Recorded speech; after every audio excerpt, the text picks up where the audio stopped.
আসসালামু আলাইকুম এভরিওয়ান, সবাইকে শুভ সকাল। আশা করি সবাই ভালো আছেন। উম, সকাল সকাল আমি ডিম চেক দেই, যেগুলো আমি মেশিনে ডিম দিব।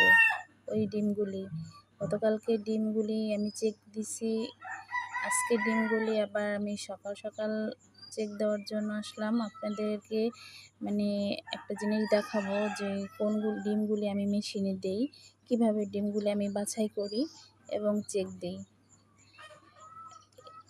এই যে এই ডিমগুলি আমার বাছাই করিকৃত, মানে এগুলো আমি মেশিনে দিব না।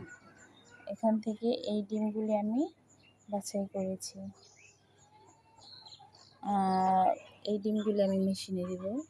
এই দেখেন, এই ডিমগুলি একেবারে এক এক সাইজের ডিম। এখানে দেখা যাচ্ছে 40 থেকে 50 গ্রামের মধ্যে বা 45 থেকে 50 গ্রামের মধ্যে ডিমগুলি আমি মেশিনে দেই। আর বাছাইকৃত ডিমগুলি, যেমন আপনার এই যে ডিমটা, এই ডিমটা কেমন কেমন যেন ওই যে ছিট বা মানে মনে হয় যেন খোসাটার উপরে লেভেল না, ধারালো।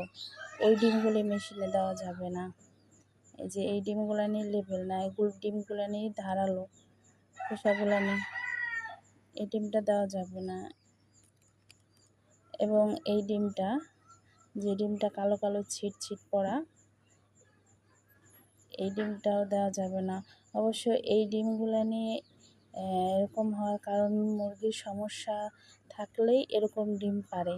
যদি মুরগির কোনো ঠান্ডার সমস্যা বা যে কোনো সমস্যার কারণে মুরগির ডিমগুলি ছিট, তারপরে ডিমের আঁকাবাঁকা, তারপর আবার ডিমগুলি এই যে এরকম খোসাগুলো নিয়ে দেখা যাচ্ছে খোসা পাতলা, এটা বিভিন্ন কারণে হয়ে থাকে। এই ডিমগুলানি মেশিনে দেওয়া যাবে না। এই ডিমগুলানি মেশিনে দিতে গেলে বাচ্চা আপনার বরণে আসবে না। এবং যেগুলি নতুন ডিম, এই ডিমগুলি ছোট, এটা হচ্ছে নতুন ডিম দিচ্ছে মুরগিতে। এই নতুন ডিমগুলি এগুলি দেওয়া যাবে না।